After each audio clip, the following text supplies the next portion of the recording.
الوہاب، وہ جو اپنے بندے کو ہدیے عطا فرماتا ہے، قیمتی، بے مثل، بغیر بدلے کے، بغیر شرط کے، بغیر کسی عوض کے، اور عطا کرنے میں پہل کرتا ہے۔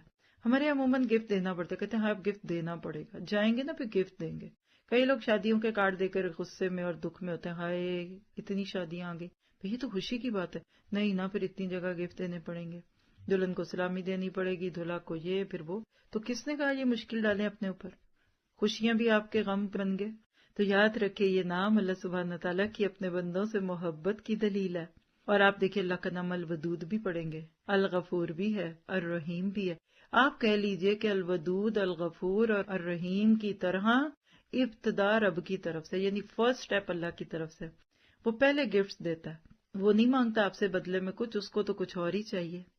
تو یاد رکھیے کہ اللہ عز و جل کی اپنے مومنوں سے محبت ایک ایسی خاص ہے جو کسی دوسری مخلوق کے ساتھ نہیں، کیونکہ ایمان والا بندہ اللہ عز و جل کی نظر میں بڑا قیمتی ہے۔ یعنی جیسے وہ رحیم کی صفت میں صرف مومنوں کے ساتھ ہے نا، الودود بھی وہ صرف مومنوں کے ساتھ ہے، جب آپ پڑھیں گے تو دیکھیں گے، اور اسی طرح الغفور بھی مومنوں کے لیے، اسی طرح اللہ سبحانہ وتعالیٰ الوہاب بھی مومنوں کے لیے، اسی لیے اللہ نے اپنا نام الوہاب رکھا ہے۔ نادر تحفے دیتا ہے، قیمتی چیزیں دیتا ہے، اور جب کہ اس کے سامنے کچھ پیش نہیں کیا گیا۔